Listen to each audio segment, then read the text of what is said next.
Well, I am glad this finally worked. I'm sorry for the trouble that came up with our last uh, attempt at scheduling this because, there's not much I can do about wildfire.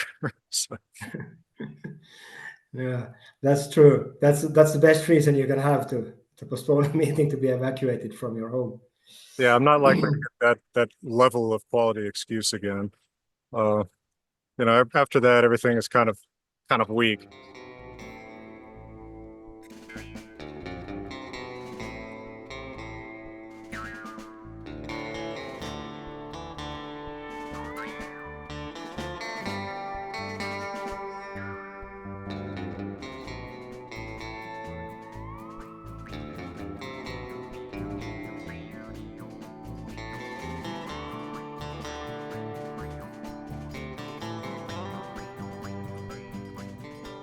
So, well, Patreon, it's been a little while since we've had a interview with an expert here. Thanks so much for joining us. Today we have Dr. Johan Schalin.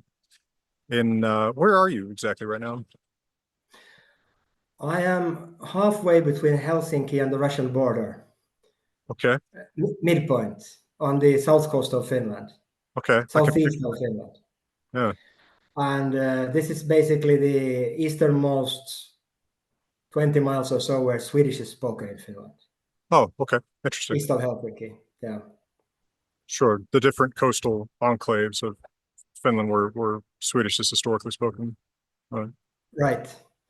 And this is one of the places where it's still strong, but then when you go east from here, it's pretty diluted the next 20 miles. Sure. But and then when you go closer to Helsinki, you also get another situation, of course. Lots Right. of Finnish spoken in the metropolitan area. I remember hearing a fair amount of Swedish in Helsinki. Yeah.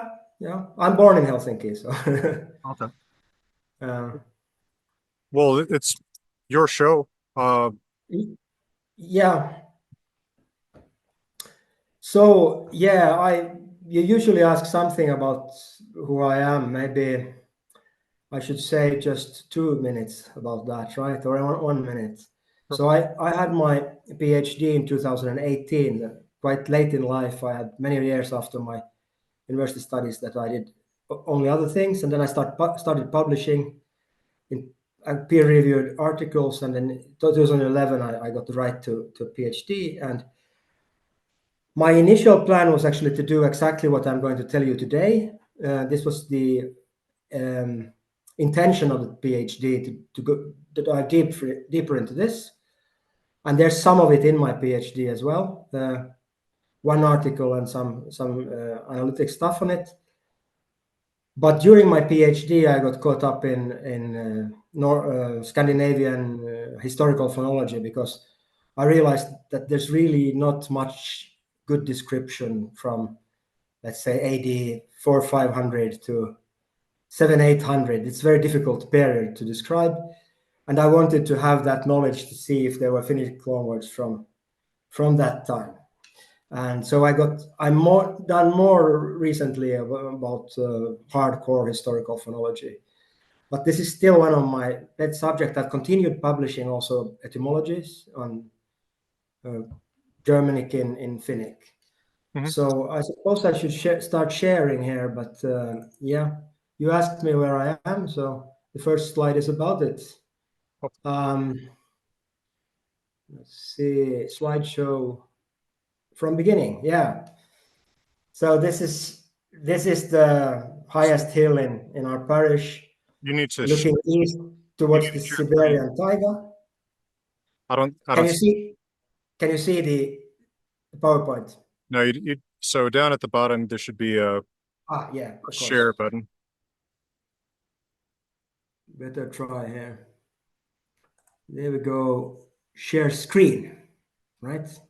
Or share something else. No screen. Share screen or share window. It depends on what. Yeah, I think. Here we have actually a window. Yeah, right. There we go. Here we go. One more. Okay. One more chance. Yeah. So this is where I am, and this is also a specimen of our dialect here. The hill is called Kvilanbjergi. Those of you who know Old Norse, you see the word for the rest, Kvila, and Bjärgi is the softened form of the mountain word in Swedish. But we can do dialect another time. We have this topic now. So Yeah. this is what I'm going to tell you about. The first. Do you have, Jackson, anything to say about this? Well, I was just going to say the first thing that occurred to me seeing that was, oh, there's dialects there that turn HV into KB. Yeah, That's we awesome. have two of those dialect areas in Finland. One is here from Helsinki to the east, and the other one is on the west coast, the southernmost part of the west coast. And you don't have it in Sweden. You can have GV, you can have in Sweden, like GV voiced, but this hard K is only here in Finland and Norway. Yeah, that's true. And there's other things common with Norwegian here as well, but it's still a very Swedish dialect. Like the diphthongs we have here in like slightly similar to Norway. The old diphthongs. There will be something about this actually towards the end when I come to this last quarter of this presentation. There are 15 slides here, but I hope we can stop as necessary and discuss the slides separately, so it's less boring that way. But I'm going to look at Finnic first, what Finnic is. A little bit start directly with the loanwords after that. A little bit statistics of how many there are and the character of them, and also when they were borrowed down there in 2 from the Bronze Age on. What spheres of life, and I will show you a little bit how the substitution rules work, how the loanwords are preserved today. I hope after this series, after this presentation, that you will have a better idea of what you can know based on these loanwords and what you cannot know based on these loanwords. I think they have a story to tell, but it's not only this Kuningas story. It's slightly different. It has a lot to tell about chronology and about also development of Finnic. And then, since you have an Old Norse channel, I try to go a little bit into this Viking Age. Most of what we're talking is older than Viking Age. So like from Bronze Age, Nordic Bronze Age to, let's say, Migration Age. There are most of the old loanwords, but there are some that you could see that might be from the Viking Age. And but they're problematic, as we will see. The period is very sorry. interesting. So Yeah, and then I tried to crystallize a few takeaways that you could say about Germanic language history based on these loanwords, what you maybe couldn't say without it. Okay, cool. For sure. Any questions about this structure? I jump into it. Okay. So first, Finnic languages, what are they? Finnish and Finnic are two different words. I wish German and Germanic could be more different also. Yes. But as you know, so Finnish is the orange area here. The orange area here, which covers basically Finland, is the Finnish language area. And this would be before World War II, because you're also the areas ceded to the Soviet Union are also orange here. And then you have about 10 or 12 more languages. On this, they count to 9. But here, you don't count the meänkieli in Sweden, which is the orange area on the Swedish side of the border. And you also have Kven language in Norway and the coasts in the Arctic. If it is one of these questions that if you only looked at the structure of language, you could say they are Finnish dialects, but politically they are very much different languages, and they have a different set of loanwords also, recent loanwords. So then we're up to 11. And then I want to draw your attention to one language here, which is seldom discussed. This is number 8. It's called Setu South Estonian in the southernmost area. Up until 20 or 30 years ago, it was debated what this is. Politically, it was thought to be an Estonian dialect. But today, we quite phonologists, historical phonologists are quite now in agreement that it is the outlier in the group. It's actually the oddest member of the group, and probably the first split in this group was between number 8 and all the other languages. So is it mutually intelligible with standard Estonian? No, that is not no. But you have transition areas which have occurred because they have cohabited politically. A little bit like Low German and High German. They are not the closest relatives in the Germanic family. Sure. But they have cohabited so long that you have transitional areas probably there. But also there is some dialects spoken in the Lettonian side of this language. And this has been very valuable to establish some of the oldest stuff in, also in Loanword phonology, actually. I'll give you one example when the word comes up. But the problem is that some dictionaries don't count South Estonian as a separate language, and you miss that data. Actually, I had that problem in my dissertation, that I missed the South Estonian word for 80, mother. And once I found it, I realized that I had to adjust what I was saying about this word. And then I want to say so much that the closest relatives to Finnic are Sami and Mordvinic, equidistant, more or less. Mordvinic is the, let's say, closest relative to the southeast here, just outside the map. And I also wanted to point out that there is nowadays no clear difference between saying Uralic or Finno-Ugric. Uralic is maybe the more common term today. There was a time we thought Finno-Ugric was a branch of Uralic, but that's not clear at all anymore. And then on long contacts, of course, we must remember we're talking today Proto-Germanic to North Germanic, even to Swedish. But there were other neighbors to the south, Proto-Baltic, North Baltic. So we have 2 layers from Baltic, one from Proto-Baltic and one from an extinct branch of Baltic, probably, which was spoken closer to Estonia. And then we also had contact with Sami, and there were contact with another Uralic language called Permic, which was not that closely related on the east side, more to the north here. And very interesting also, some evidence for early contact with Slavic, which is perplexing because we would think that Slavic came up here only like 400 or 500 to this area, but there seems to be a few words that are older than that. But let's pass by that right now, where that contact area could have been, but it has to be explained somehow.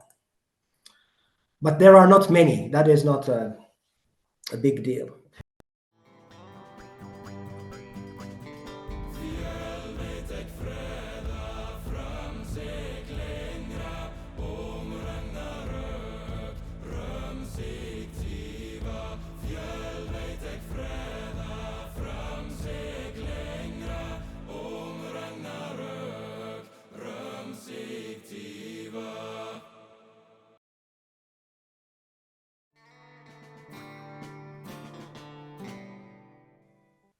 So today we're looking at the loanwords in this group of some 10 languages here.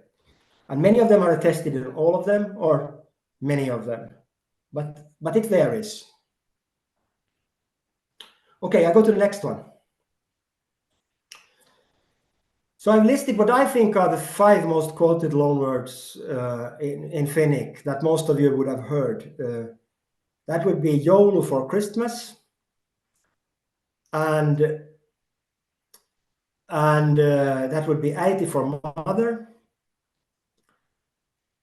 YOLO has cognates in North Germanic and also similar words in Old English. Äiti has cognates in Old Norse, High German, and Gothic.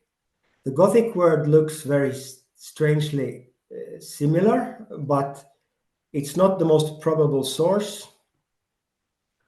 The most probable source is probably still North Germanic. And the reason for why I say this is that Estonian also has one loan from this East Norse word, a sort of Ada word. Then we have kuningas, and I've written out now here to confuse you. When you see these in dictionaries, you usually only see the lemma form, kuningas. And but actually all these were, not all words, but some of these words had two different stems which you use for different declinations. So we call a strong stem or weak stem, and that has a phonological background. So when kuningas was borrowed, it was directly borrowed into a variation. So in some case forms it would have a voiced kuningas, in others it would have voiceless kuninkasa, kuninkasa. And you see the funny thing that the Z appears here in the weak stem, which is of course of interest because the original had a Z as well. The same word, I mean, this lammas word, which is very common, it would have been declined earlier on, lambas, lampasa, lampasa, and also rengas would have had these two stems. Just so you realize that you have to look at the whole picture. Now, I would challenge the common belief that, and you will see later on examples of this, that Proto-Germanic is the source of these borrowings. So there's strong arguments for saying that this list goes from younger to older, with maybe lammas being a little bit unsure. For many reasons. Rengas, of course, because it retains the lower vowel in Proto-Germanic, which would be early Proto-Germanic, rengas.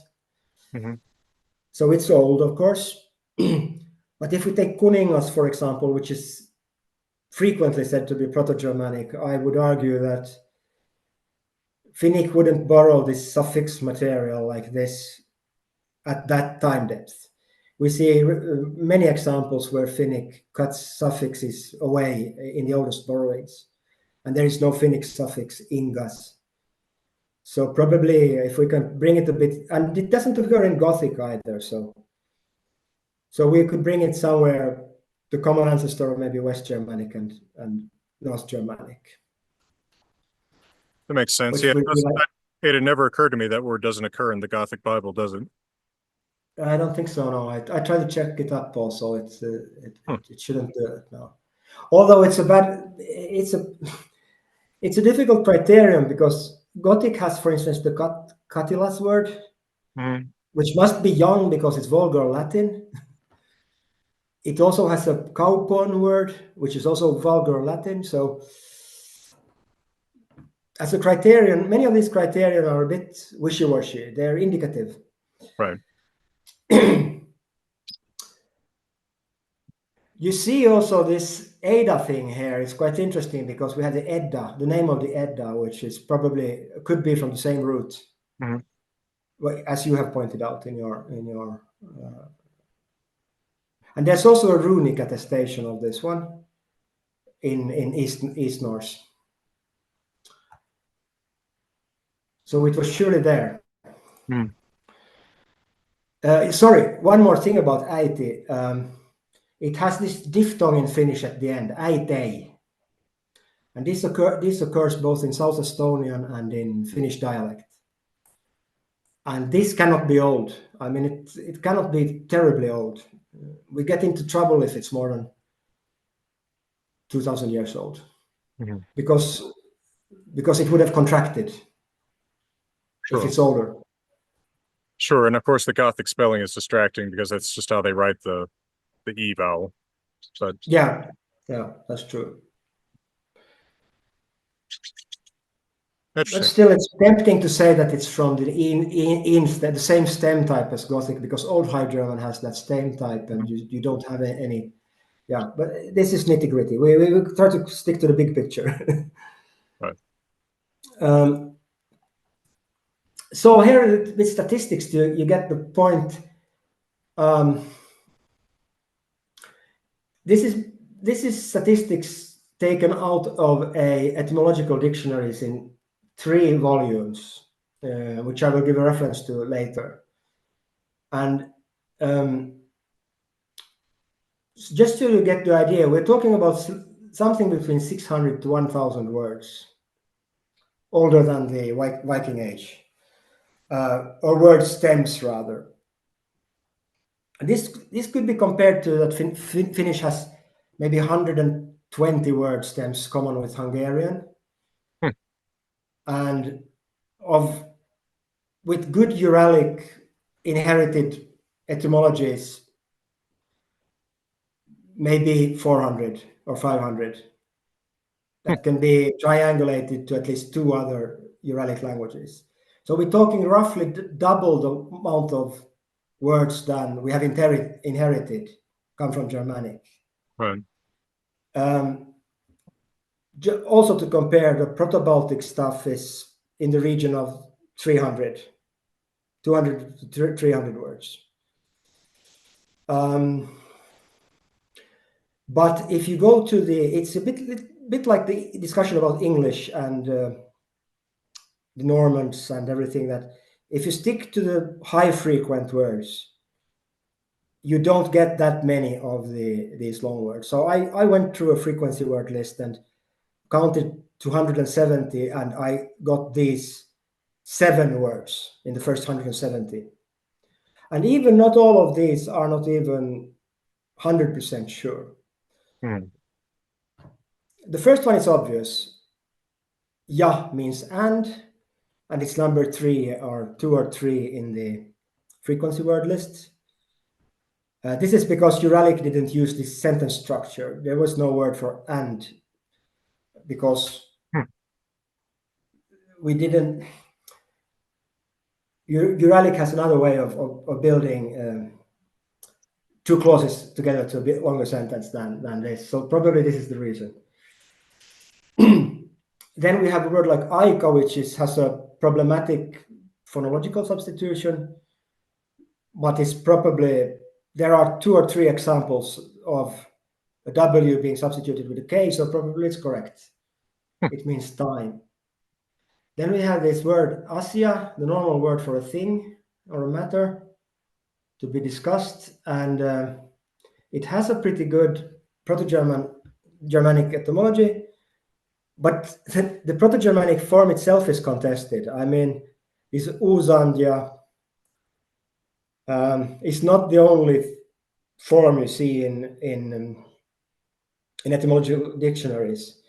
Old Norse has this word örindi, I think it's with an I probably, not an A. Örindi.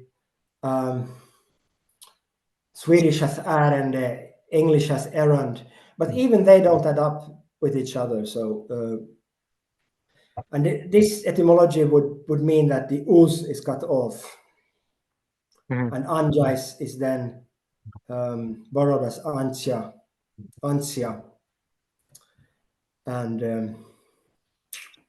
there we go. It's not Then we have one impossible. of the Viking Age. Sorry. I was just thinking, I mean, it's not impossible. There's just I can't think of anywhere else that root occurs outside of that word. I've also heard there's another explanation for the Aaron word that derives it from send with rhoticism of the S. From From what did you sun say? from From sun Sen. send. Okay. Yeah. And there's also this idea that the word airut is involved, which means messenger. Mhm. Yeah, so there's a lot of different possibilities. This isn't impossible, and it's an interesting idea. This is the only one you find in the Finnish etymological dictionaries, but yeah, and there's a reference to who gave this Proto-Germanic etymology. Swedish has an A there. We can say ärandi as well. It's very strange. It's very strange. Now, this enda word is probably one of these which could be Viking age. There's not too many of them, but it would pretty well add up to, which I write there, nth tha. Something like "and still" would come "what if" in Finnish. It's quite an interesting one. It actually would have the umlaut, which is you see very seldom in these old words. Haluta is probably a right etymology. It's cognate with this whole heim pull. Became to want, to desire. Katsoa, not everybody accepts this etymology as a sure one, but phonological it works quite well. Geta would mean something like take care of, look after sheep or something like that. Take care of them. You would, from this look after something, you would get to look, just look. High frequent word in Finnish. And here you see this substitution where ti becomes substituted with a double affricate, ch. And this is a sign of a very old borrowing. Now we're talking Proto-Germanic. Not Proto-Germanic, but at least Old Northwest Germanic. This has, I cannot say Proto-Germanic because this have the long A here, geta. So in Proto-Germanic it would have an E here, getjana. And it wouldn't match the vowel anymore. Right, like Mackie. Yeah, I see what you're saying. Yeah. Year. Yeah, I see what you're saying. Yeah. Okay. Interesting. Yeah. Yeah. So maybe I take I take another slide.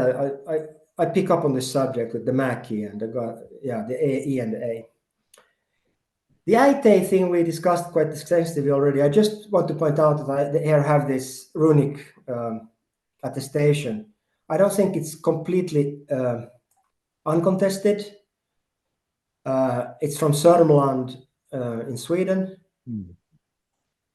And I don't even remember what Avareda was supposed to mean. It was, I think it was an ancestor, female ancestor, maybe. Like, oh, yeah, right. It almost looks like godmother in the mafia sense, right? It's like, yeah. This was actually tipped to me by a runologist in Sweden, very skillful, Magnus Källström, who said that he thinks this is an attestation of it. oh, okay. I don't know if it's well recorded in all the literature. Well, he knows what he's talking about, so. So before I skip this slide, I want to draw your attention to how big this gap is between 523 possible words to 1075. You have a huge amount of unsure etymologies. And this is just the view of one dictionary. I mean, there's etymologies that they don't, which I think are sure, that they don't think are sure, and the other way around. So it's really difficult. But still, I mean, there's a lot of data here. I mean, there's room for tagging and machine learning to look at this, and almost big data in this because it's so huge, this data corpus. And this is actually what Kuokkala is doing here. I have this reference to Kuokkala. He's, I think, a mathematician by training, and he's looking at these words very carefully with models. I'll take the next one. So this is what we today think of where the language contact started. This has been really a difficult question in Finland and Estonia for 50 years or more, for 150 years really. There was first quite a long time a consensus that Finnish and Estonian, or Finnic, arrived in this area only like Roman in the Roman Iron Age. And the first really skillful loanword research scholar, Wilhelm Thomsen, had this idea that they came and bumped into the Goths on the way and picked up a lot of loanwords from the Goths in Poland in the Iron Age. Then this was really refuted by archaeologists, and some linguists went along with it, which started to say that Finnic has been in this area since Mesolithic times, basically, for, what should I say, 6,000 to 7,000 years, forever. Mm-hmm. And it took to 20 years ago that linguists started to look at this. This is not possible. I mean, Finnic picked up these Indo-Aryan loanwords much later. So we say Sata 400, which sounds exactly like Sanskrit. And you Right. can't pick up that 7,000 years ago. I mean, you can pick it up maybe 4,000 years ago, And there's or for, the slave word in Finnic is Indo-Iranian, right? yeah, it's actually orphan is orpo, Hmm. and I think it means slave in some other Finnic language, but it means orphan in Finnish. Okay. Orphan in English comes from another root, I think, from the same, another way from the same root. Hmm. But the slave, yes, Orja, you're right. Yeah, Orja. One idea is that Orja would be come from Arya. Hmm. That's what I'd always heard. Yeah, I thought maybe I'd heard that wrong, but okay. yeah, you're right. True. True, but yeah, that's a bit speculative, but why not?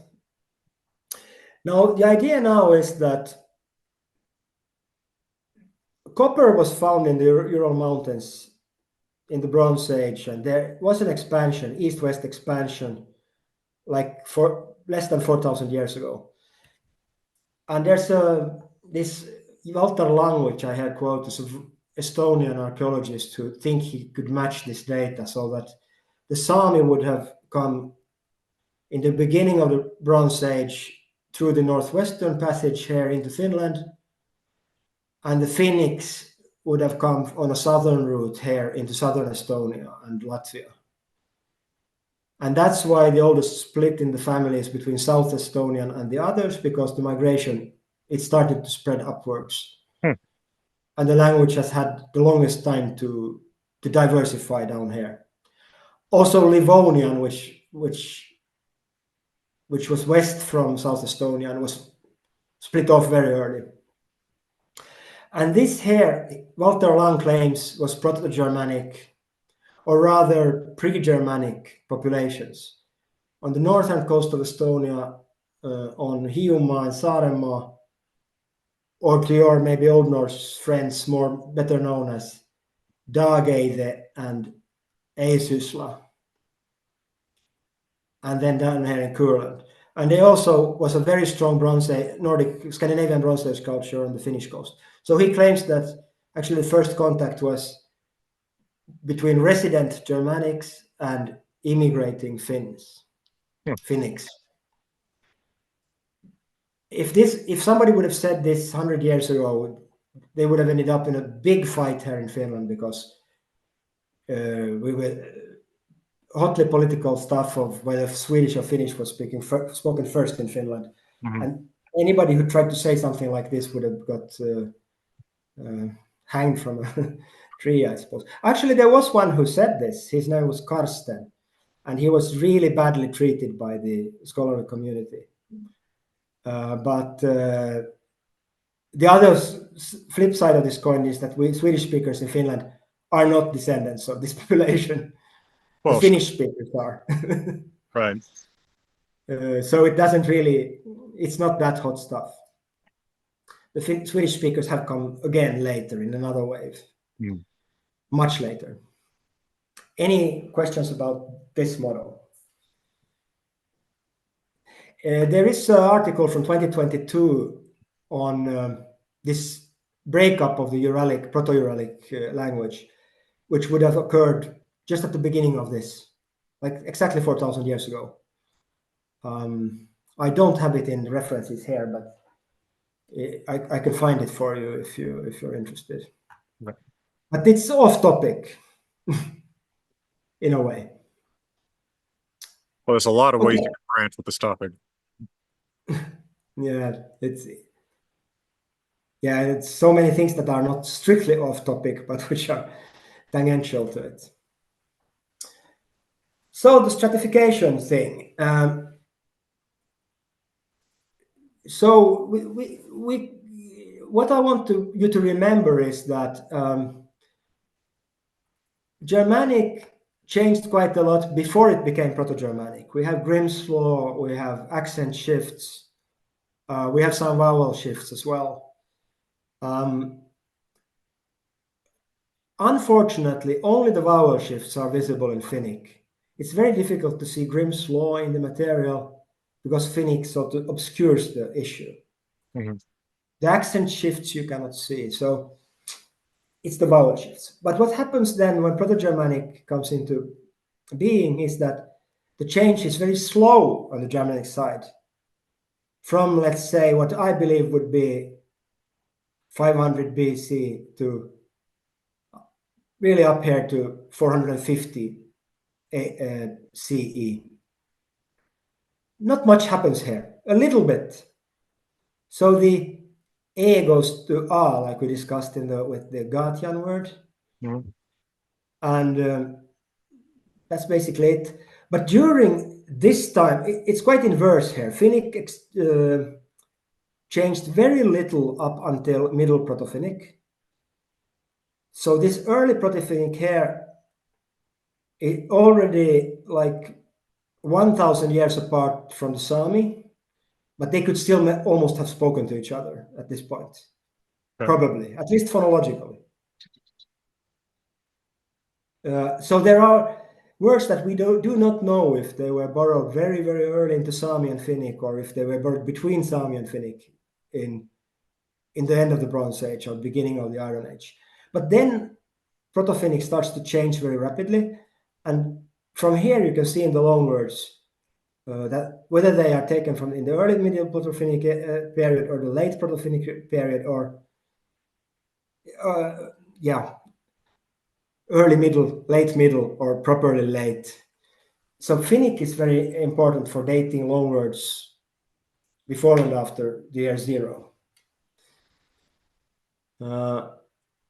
Then Finnic slows down again, and here this freezer effect comes into effect that Kuningas doesn't change much anymore. Somewhere here from let's say late Roman age, change slowed down, especially in Finnish and some of the other archaic languages in the Finnic group. But here again, of course, we all know that Nordic, the Scandinavian sound changes were very, very rapid here around 500 and 600. Mm-hmm. So they were out of pace with each other. That's a very instructive. Now, I mean, and because so often yeah. scholars in Germanic and Scandinavian in particular just assume that Finnish is I mean, the old word is an icebox, right? But to keep in mind that it is in fact changing just as much, and at different times and at a different pace. Yeah, it's very useful. Yeah, so it's pretty good icebox for this late, which we said late loanwords. I call them Paleo-Scandinavian. I know you prefer Proto-Norse, but I like very much breaking up this transitional period, and I also dislike a little bit this Norse notion for this old language. But Oh, I think this is let's say this your is the last pretty stable period before the older Germanic structures start to disintegrate. Mhm. No, I like your periodization. Proto-Norse is a useful, broader term. That's but I like your more specific periodization there. It's very nice. And you will also find, especially among Nordic scholars, this ancient Nordic concept. Mm-hmm.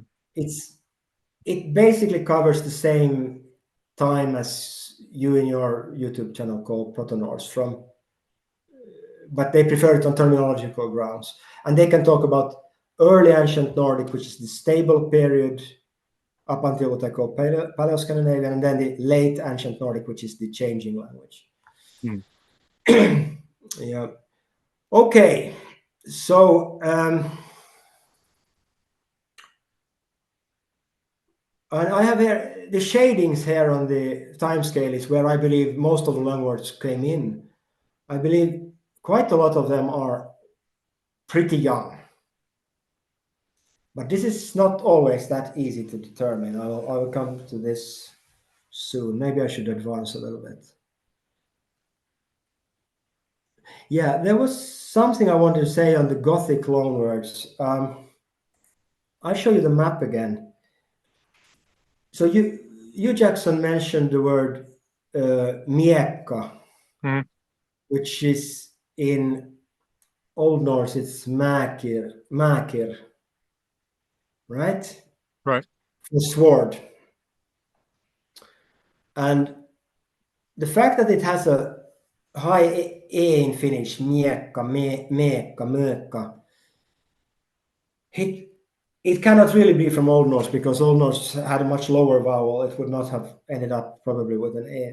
And also, it cannot be from Proto-Germanic because its syllable structure is very heavy, and Finnic didn't permit heavy syllable structures before Middle Proto-Finnic.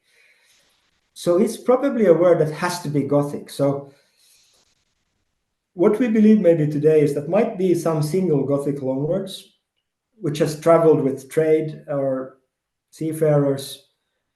And this is typically, I mean, the miekka it's a sort of an object, it's an innovation, it's a certain type of sword even in Gothic. So, and there were even trade contacts in the 3rd century from Poland to Finland, archaeologists say. So that's probably Gothic.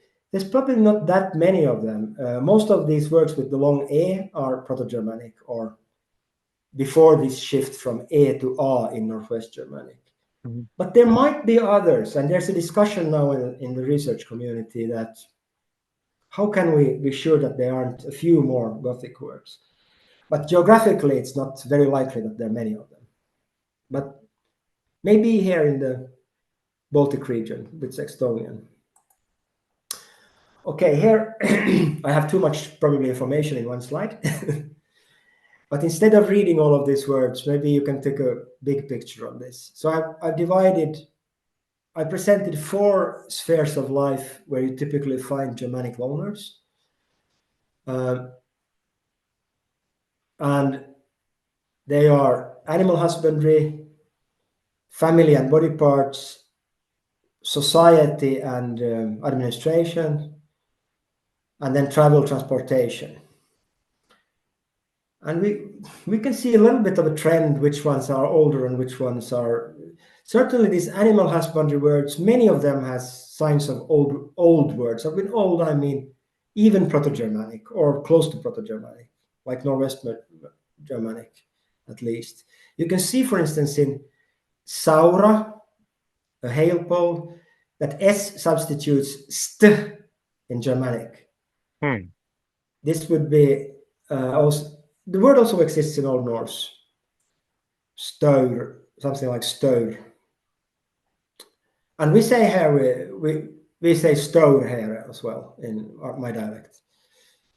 But it can be a pole of any kind in Germanic, and in Finnic it's a pole for hail. It's something you put standing vertically and then you put the hay on it.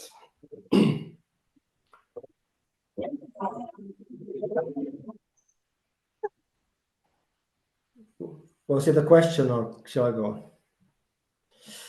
Oh, there was a loud motorcycle that passed. That's why we reacted here. Sorry. Okay. So it should be, you have other signs of old age here. Nauta, for instance, has only one T. If it was more like from Scandinavian, Paleo-Scandinavian, as I say, it would probably be Nauta with 2 T's. Mm-hmm. But even if you have this difference, we are hesitant to say that it's about the Grimm's law. It could be, but because I mean, before Proto-Germanic, this would have been Naud in Nauda. But this is maybe I jump over this. But for the word kana, we see that an H in honey, hana, corresponds to K here, kana. And this is a sign of a long old word. If it would be younger, it would be hana. I could also see someone not knowing the timeline of Finnic saying, well, this must be pre-Germanic because this is pre-Grimm's Law, but apparently.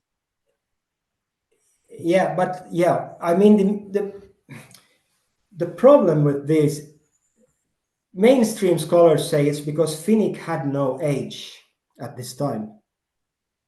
And no velar fricative either. We didn't have anything like h or he. The word the letter that later became an H was a she sound at this time. So they would say that K was used because there was no H.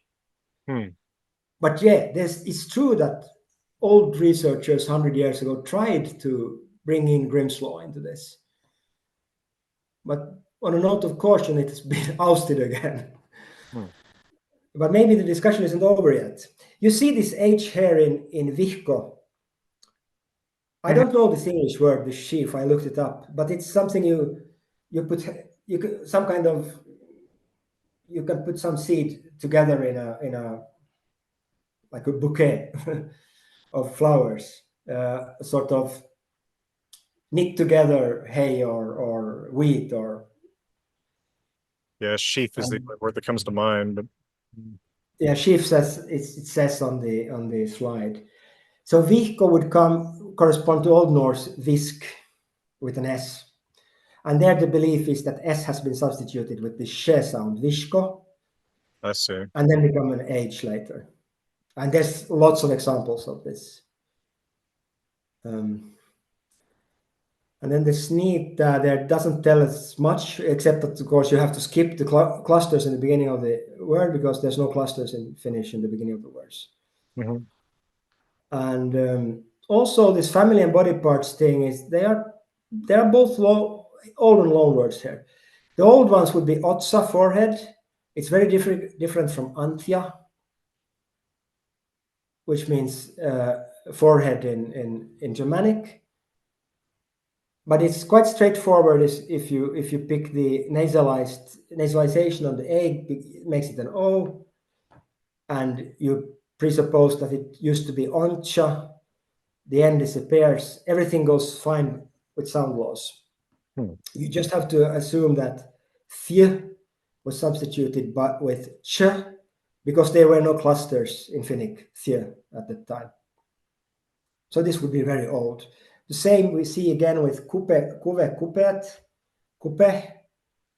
Same word as the English hip. It has the K there. So it would be old. And you even see sort of a reflex of the is there because Finnic has this suffix esh,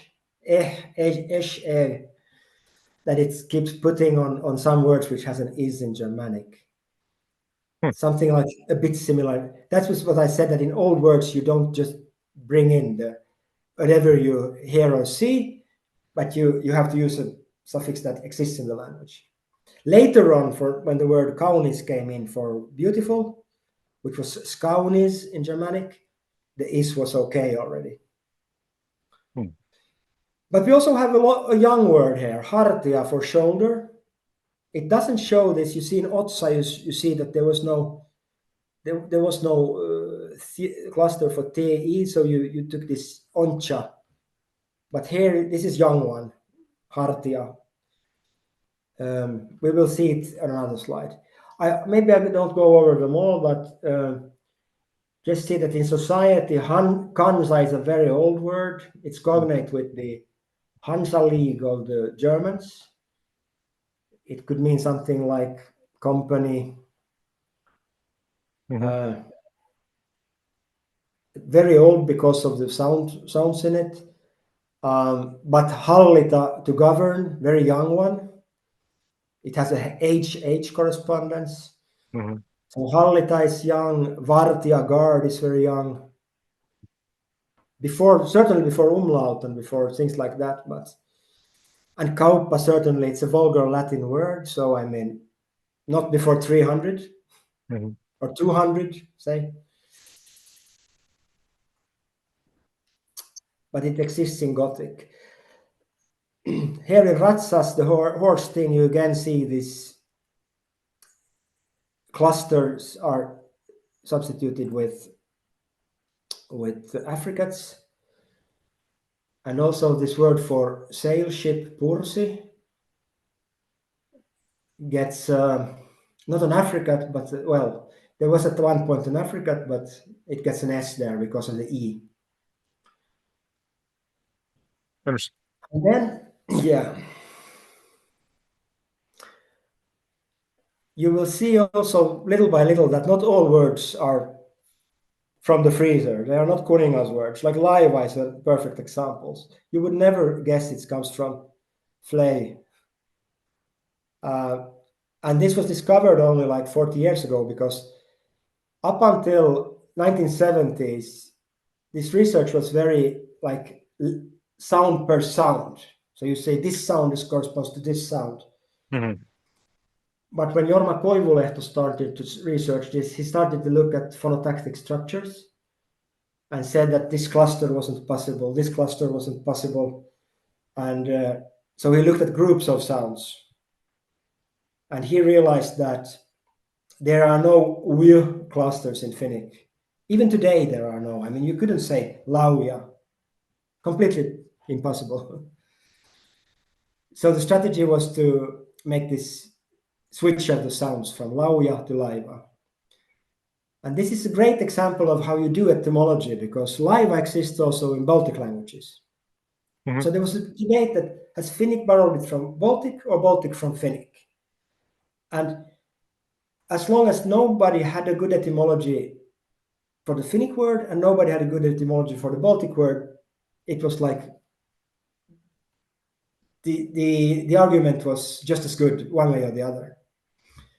But once you find an etymology for one of them, now we can also establish that the Baltic word laiva comes from Finnic, because it has this switch of the two sounds. The metathesis that Finnic does to this word, it Mhm. cannot come from Germanic either. So, and also the word for sail is also from Germanic. So I mean, there's quite a group here. I don't any question about this words I could take here again, but the point here is The different the periods and the way these moving targets are interacting with each other at different stages as they move is fascinating. I mean, you know, you're right. The Liva one is a really fascinating example of interaction going both ways, and the fact that you wouldn't notice that unless, I mean, you think of course, counties, Scownies, that's semi-famous with the cluster reduction, but that's brilliant noticing the FL to L there. also, if you travel to northern Sweden, you will find lakes that have Samic names with the word Javre in them. Hmm. I don't know if you've been there, but you might have some in Norway as well. Jave. Arvidsjavre or something like that. Okay. And this is the same word as Finnic järvi, which also means lake, with the Hmm. same metathesis. So we also did this metathesis in inherited words. Hmm. Okay. Although this particular word is actually Baltic, but the word for lake. But yeah. But for instance, the word for ear, korva, used to be kovra, and now it's korva. And See, this happened before these Germanic words started to come in. see. Interesting. Let's take next one. Yeah. My other point is that the nature of the interaction, usually it's quite easy to get words for the use of power or for objects or innovations, like kauppavartija murha. Well, at least kauppavartija, hallita, you could get just from some kind of asymmetric. Mhm. One people is a bit governed by the other, right? Sure. You could. And so you bring in these concepts, and for crime, murder, and things like this. But to bring in words like shoulder or hip Mhm. or forehead or mother for that part, you need to have a closer relationship, and it has to be more intimate and maybe more equal somehow. Mother and the body parts, especially. Yeah. And we also have these body parts and kinship terms from Baltic, Hmm. and but even more of them probably. But I mean, we have the word for daughter and the word for sister, and from Baltic, and so these were very very intimate at some point in history. They have been very intimate Mhm. cohabitation. Uh, and this, I mean, kuningas fits completely into this build of hallita and vartija and kauppa. And that's also one reason I wouldn't like to see it too old. Kansa is a bit different because we don't really know what it meant first. Mhm. Whether it really is about administration or dominance or something, or we don't really know. It's the word also exists in Sami, and it has another meaning there, so it's very difficult. Okay, so the common belief two would be the common belief one was that they are all from Proto-Germanic. Common belief two is that they are easily recognizable because Finnic has not changed much. And we discussed this already, and I give you a few very tough examples, which you wouldn't recognize in the first place. Now you see two of them you saw already, Otsa and Pursi, in the middle. The first one is really nice, really nice. I mean, you have a word for seek, fetch, hakea. The stem has been shake or shake. Mhm. And if you go in Germanic beyond Proto-Germanic, we know that this vowel was not O like in Sokian or Sokyan, but it was A like in Sageyan. So here we would have to go really to the Bronze Age, Mhm. at least the Bronze Age. And here you have this habit of substituting the Germanic S with the she sound. It doesn't happen in Baltic borrowings, only in Germanic ones. And so we can quite surely say that the Germanic S sound was not a dental S, but Hmm. more of a post-apical, as we say in phonetics. Tongue tip a little bit up, not retroflex maybe, but a little bit up, a little bit behind the alveolar ridge. And Finnic has had several S sounds, but it decided to use its she sound to substitute the Germanic S up until a certain point in history.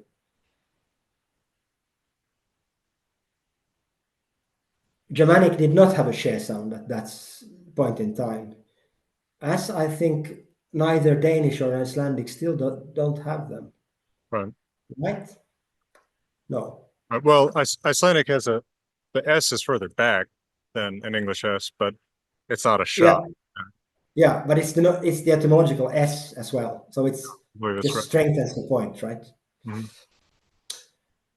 And then Finnic did things with the suffixes, so of course all verbs had to take some verbal endings and suffixes, so that's for sure. But also, I mean, like heitä, you added itta suffix, which was added to many old loanwords. So the word to sow, which was basically just se in Proto-Germanic, comes in as she, but it gets added on this suffix itta, ittadak, Hmm.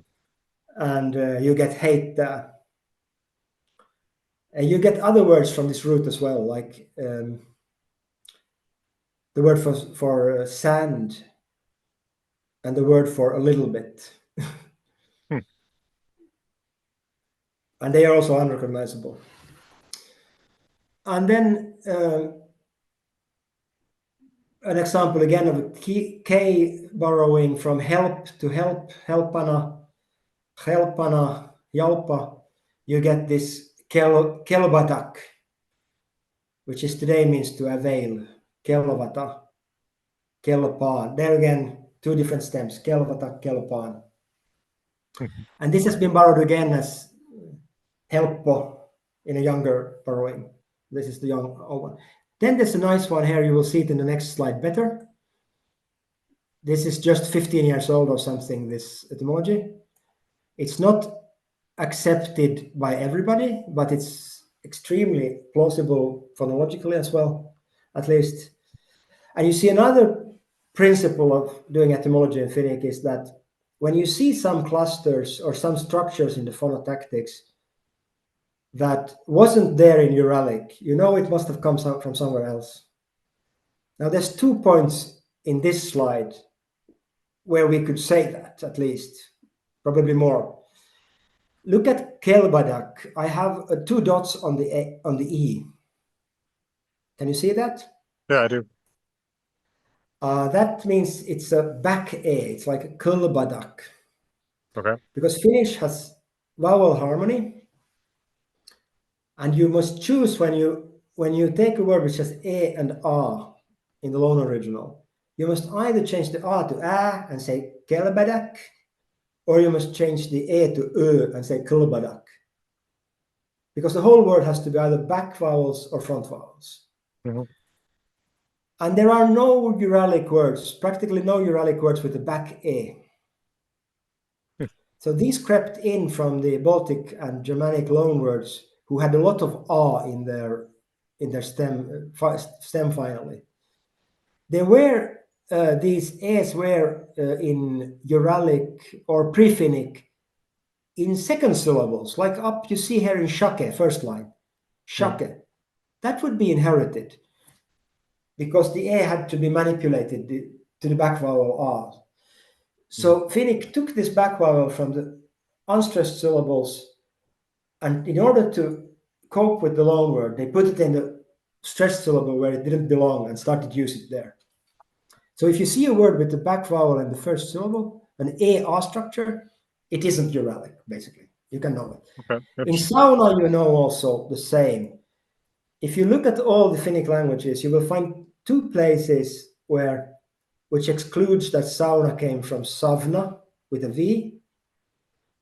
One is in Karelia, and the other one is in South Estonian. So you know that it had to be sakna.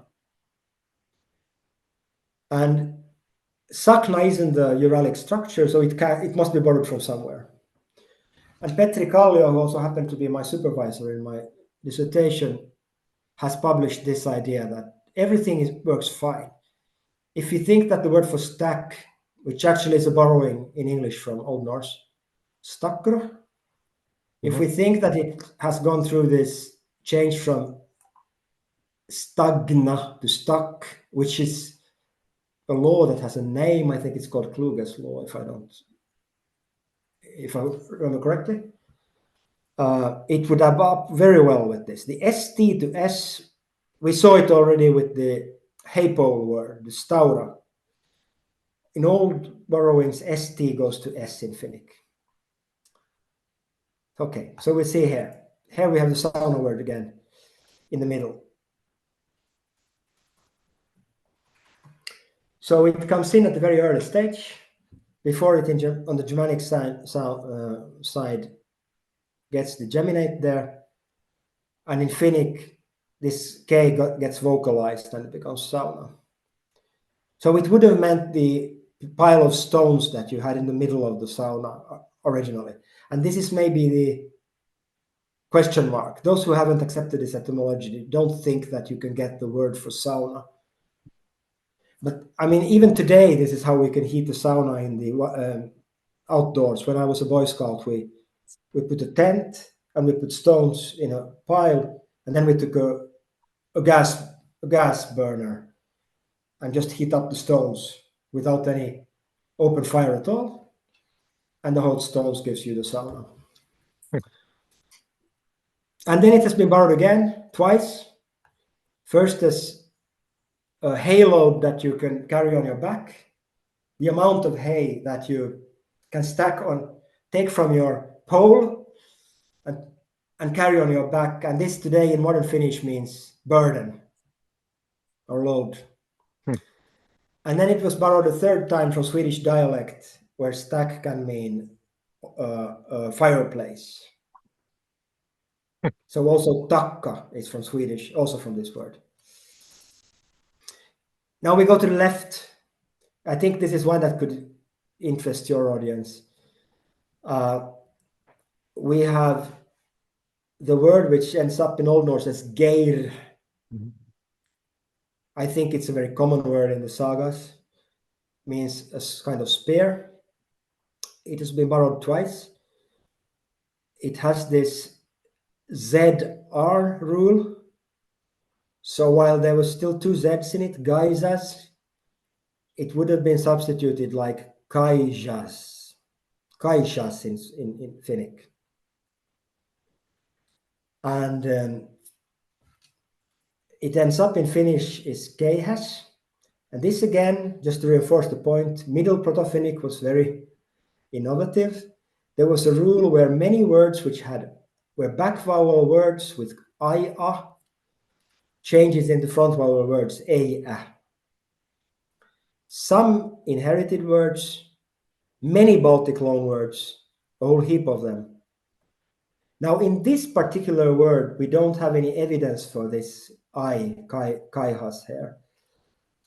But in the other word who has gone through this same change, take the word for loaf in English, which was hlaivas. It would have gone in exactly the same time into laipa in Finnic, then change into leipä with the same sound rule, and end up as leipä. Here, all dictionaries only know reconstructed as Finnic leipä, but you have to go to South Estonian, and not only to South Estonian, but to the dialects of South Estonian that are preserved in Lithuania. What's it called? Yeah, Lithuania. And there is also dialects of Livonian, which is a Finnic language preserved in Lithuania, which has this I diphthong left. So we know that that leipä has gone through this machine. So I wrote in my thesis that I believe that keihäs must have gone through the same one, because it has these other marks that it's old, mainly the substitution with the age there. And also you can compare it to the younger words, from something like kaijar or kairar. We don't quite know what this was pronounced like at that time. You get kaira, which means auger. And just to be sure that we are on the right track, there is also a word napakaira, which also means auger. And that also has a own original in Old Norse, navar. But I put this in red because this is what I really now, where I departed from this research into starting to research Scandinavian sound history, because there's a little bit of a paradox here. The I points to a slightly older borrowing, something like 400s, 500s, more so. While this rotacism in the R would more point towards like 700, 800, even later. And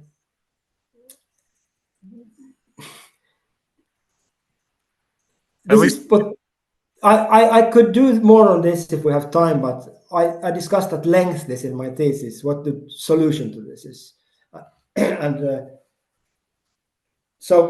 But in short, I say there must be two changes, not one. The rotacism in Northern Germanic goes to at least two sound changes. One somewhere quite early, 200s, 300s, where it becomes something like a buzzing as something, a z of some kind, more z or whatever, and then another one when it merges with R much later. And this would be in the middle stage, and Finnic would just have picked this up as an R for some reason. Hmm. And to solve this, you would have to look at Sami. And if I forget to talk about Sami later, Sami has a lot more material on this time of the development, like pre-Viking age, much more loanwords to go by for. And then we go to the right, and we have colors. You will hear every Christmas, you will read somewhere on Twitter or somewhere that YOLO is the Old Norse loanword. I'm quite confident it's not, because Old Norse didn't have this diphthong. Sure. Icelandic has this diphthong, but Finnic does not borrow from Icelandic. So we've been fooled by Icelandic pronunciation Jól. It sounds so nicely like Finnish joulu, but we have no examples where a word of this age would get a diphthong from a monophthong. And because there was a monophthong at the time, it should end up as juolu. And secondly, East Norse didn't have this vowel at all. It was jul, so it should end up as jul. So you have two possibilities, and they both have their problems. You can either back it a little bit in history and speculate that this word had a diphthong somewhere, what should I say, 600s, 500, 600. And the reason why this has been suggested is that Gutnish diphthongized this vowel. So if this word would exist in Old Gutnish, it would probably be Jaul. But this is highly speculative because we don't really know how this Gutnish diphthong came about. And nothing in East Norse or West Norse really demands that, a triphthong, I should say, demands this triphthong. So there has been a suggestion 20 years ago by a scholar called Ilkka Hirvonen in Finland, which has gotten far too little publicity, that this borrowing is in fact much older, from the time before the J was dropped from this word. It was something like Jeulo, or Jeulu, because Finnic doesn't have the cluster Je, and we have many examples where Je is substituting with something else. So it's quite possible that it would substitute Jeulo with Joulu. No problem, really. But yeah, I leave it with that. Every Christmas, I think of which one is the better etymology, and I can't make up my mind. It would be much nicer if it would be from this red one, because it would say so much more about our sound history in Germanic. Another case where "je" was substituted with something else is a word for feast, juhla, which then would be a bit older, probably, maybe even late Proto-Germanic. Well, we can't blame the Twitter factoid people too much, because people don't. The average person reading these factoids doesn't care about or know about the difference between, Proto-Germanic, transitional Scandinavian, Paleo-Scandinavian, like Old Norse. All these things mean one thing to most people. Yeah, that's It's true. old and it's from Europe, so yeah. Yeah, I mean, I think last Christmas I tried to write the beginning of Luke 2 from the New Testament in transitional Scandinavian, and people were quite baffled by IPA vowels there. But this is basically my dream, to write a proper description of transitional Scandinavian. I approve. Maybe it's okay with that. I could say a bit more about, but I said so much. If there is time, I could still talk about this Viking Age a bit more. Well, let's look at Because let's certainly look at this slide, because this was interesting to see that in fact Old Norse is not playing into this many of these loanwords. Yeah, we're almost tempted to say that there's some kind of gap in certainly not in social contact, but in loanword contact. Mhm. There are words that you could say could be in this area, but usually when you have the statistical amount of words, like 600 words, and then you have Old Swedish words, another 600 probably. So you should be able to pin down, say, 50 or so for sure in this period to be able to say that another 50 probably is there. But if you only have like 5 that you can be really sure that are from this age, the probability that more than 20 or 40 of the unsure ones are from there is probably low. But it's difficult to say. But you can see that umlaut doesn't show in the young word, the so-called young loan words like lattia for floor, Old Norse flat, badja for mattress, which even in my Swedish is bed, bedr, or hartiat for shoulders, which in Old Norse are herðar, right? No umlaut shows there, and they should be quite young for many reasons. Then when you do get to umlaut, we had one example. We had the enta word in the beginning, for those who remember. But when you do get to umlaut, like in mylly, it's typically a thing you would think that we must have been able to do something with the seeds before the Middle Age, but this is a typical word that comes up with Western European innovations, this mylly word. I mean, it's even in Swedish, it's a late loan word. We have this kvarn word from before. Mhm. Ultimately, this is, of course, vulgar Latin as well. I mean, molina. So it's not that old. So probably it's an old Swedish loanword. It fits that completely. Yeah, and then again, umlautless. This is very strange. Kari for scary shows loss of a vowel already. We don't say karja, we say kari. Still no umlaut. So we go really into the core of the problem. When did umlaut happen? In which stem classes? In which order? And after which vowels have dropped and so on. And this word is really nuisance. And there was another one proposed recently by a scholar called Mikko Heikkilä, rasi, which means something like a lawn or something for animals, from gracia, which becomes gräs in. Oh, this is Swedish and not Old Norse. Sorry, gräs. Probably you can find it in Old Norse as well.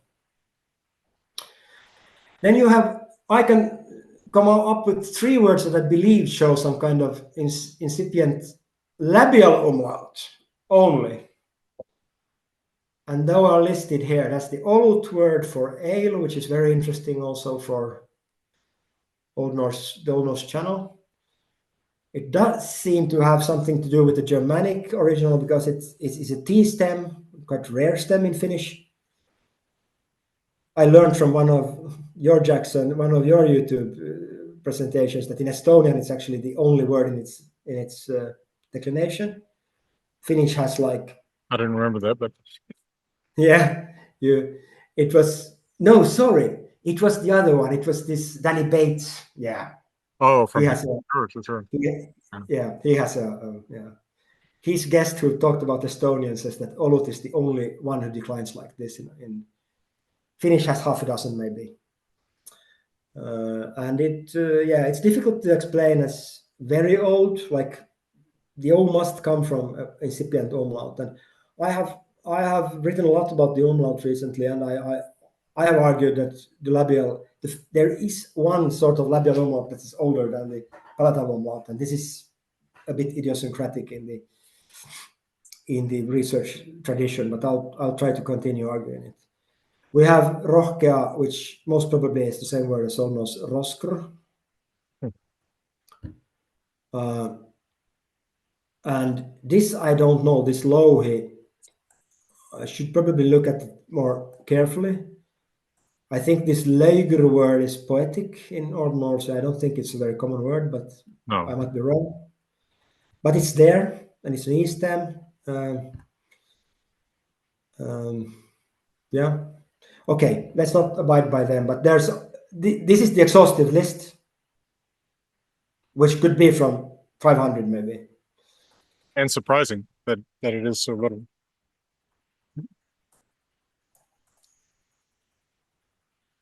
Now, what happened with? I went.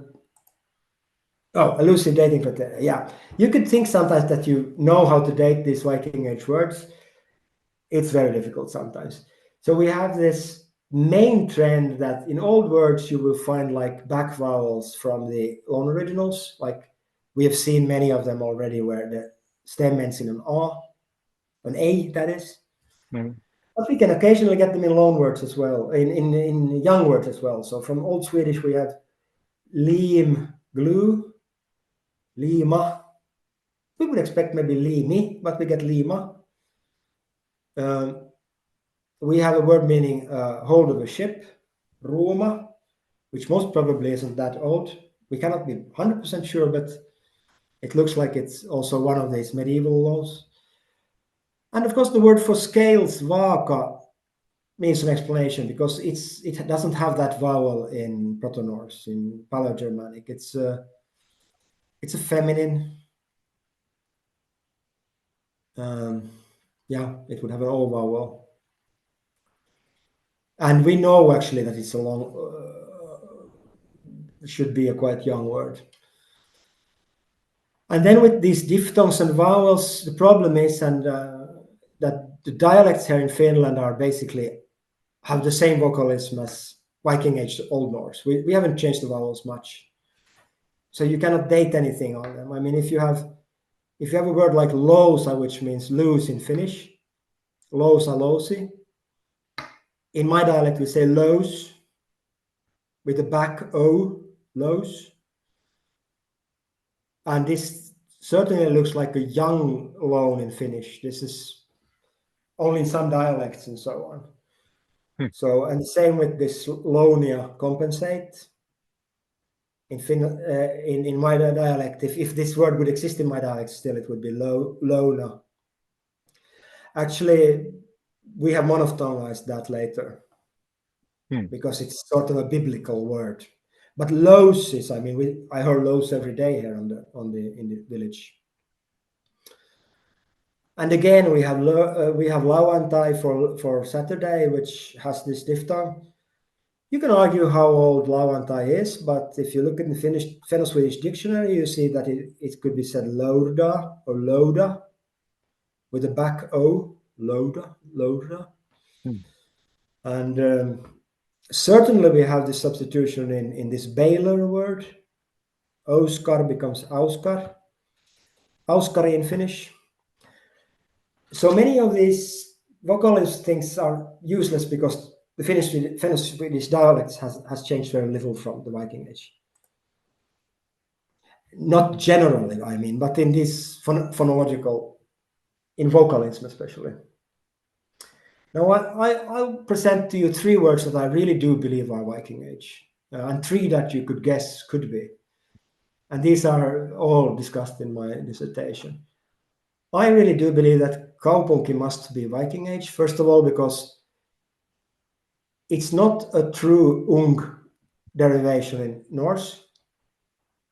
It is a compound from kauppa, angra, where kauppa is a Latin loanword and angra is a common word. So if it would be older, you would not get kaupunki probably. You would get something else probably.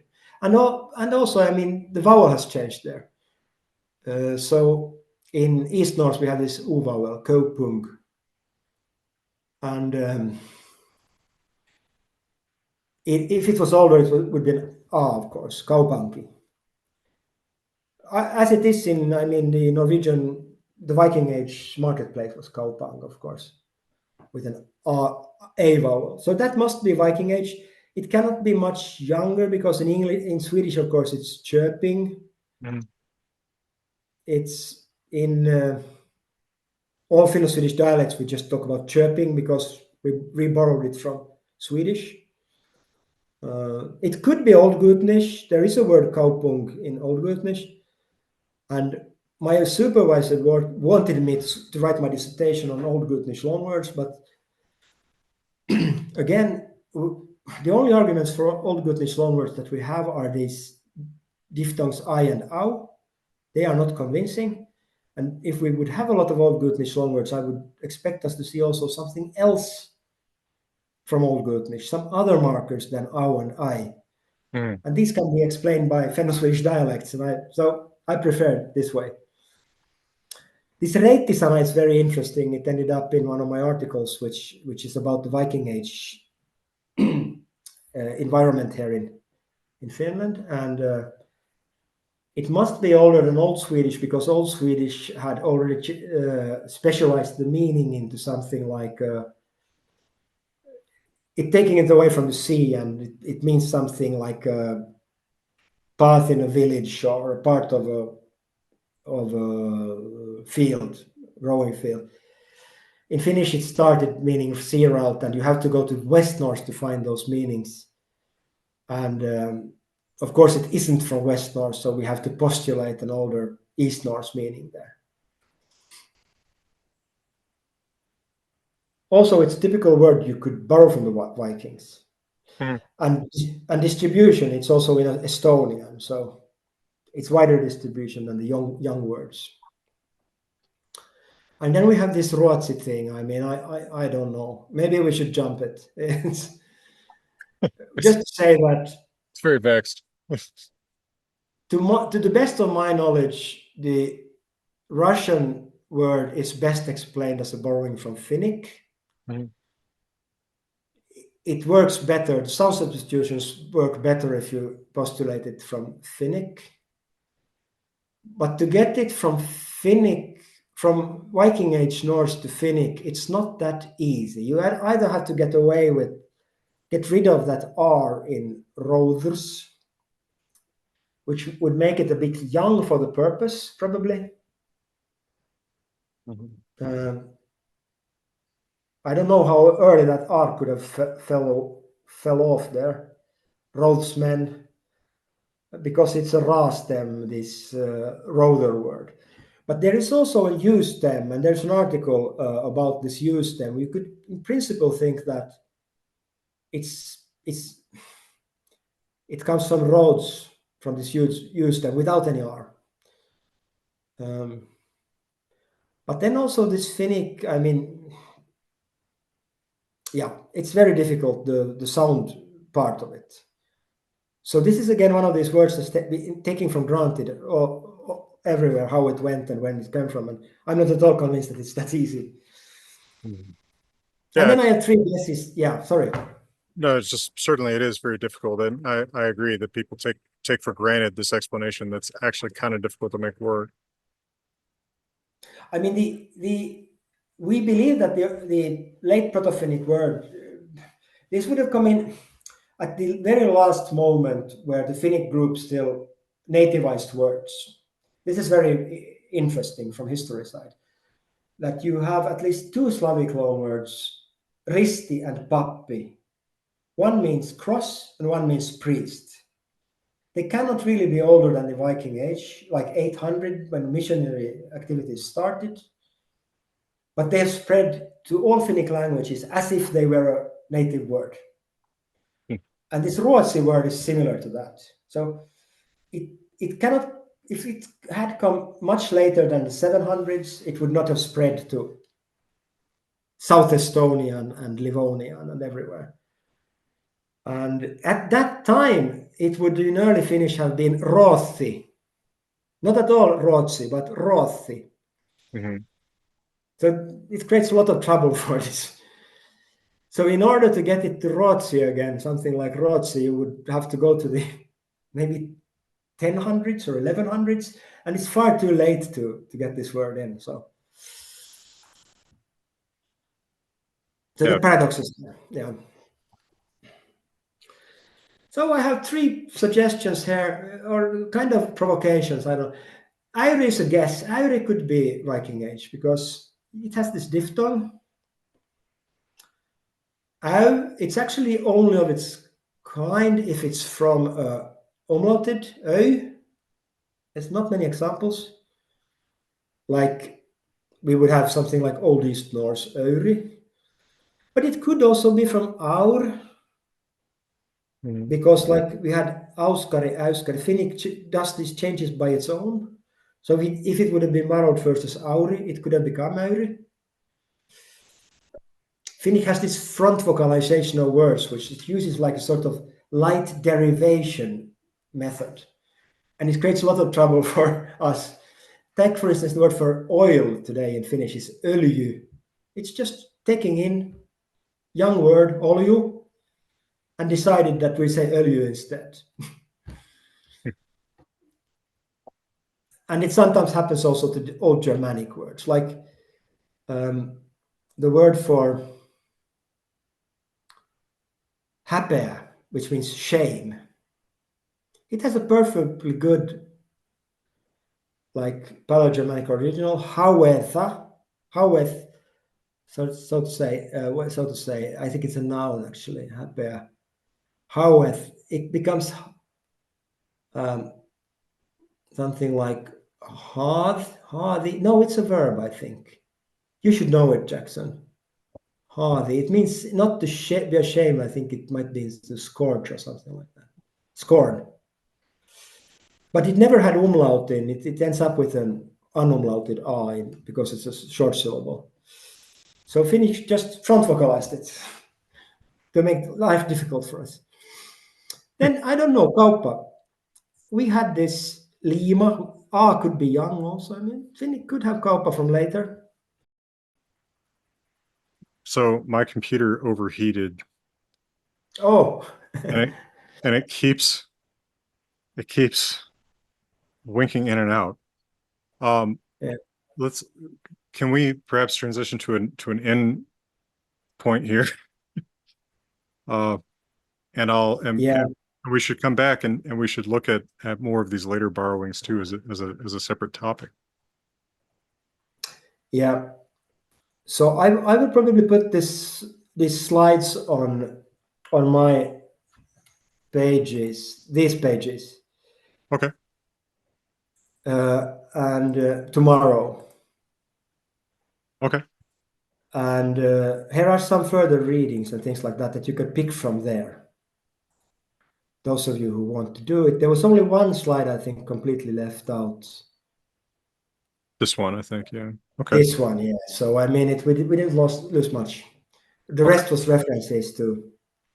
Well, I got the recording of the previous one, so we're good on that. It did. Hold on, let me make sure. Yeah, it did manage to transcode. So okay. So we're good on the majority of that. Sorry, we've had kind of cursed attempts at scheduling and now actually running this. Oh well. Yeah, well, yeah. It was a long session anyway. Was, but thank you so much for the information, and I really appreciate you taking the time. And we should come back, like I said, and we should delve into more of this. Especially, I'm especially interested in these points you make about the periodization of these borrowings and the interaction between the languages. Yeah. I saw somebody already put yeah, they're both in the chat, these pages now. Yeah. Yeah. And yeah. Okay. So well, thank you. Yeah, please, whatever wishes you have. It was a big privilege for me to share this with your audience. And I know from your other that many in your audience are very knowledgeable about these things. So probably definitely, and I didn't overestimate them probably. Oh, fascinating presentation. I think this interests a lot of people. Certainly interested everyone here. Well, thank you again. And before my computer winks out again, well, Lauren and I are wishing you all the best. All the best.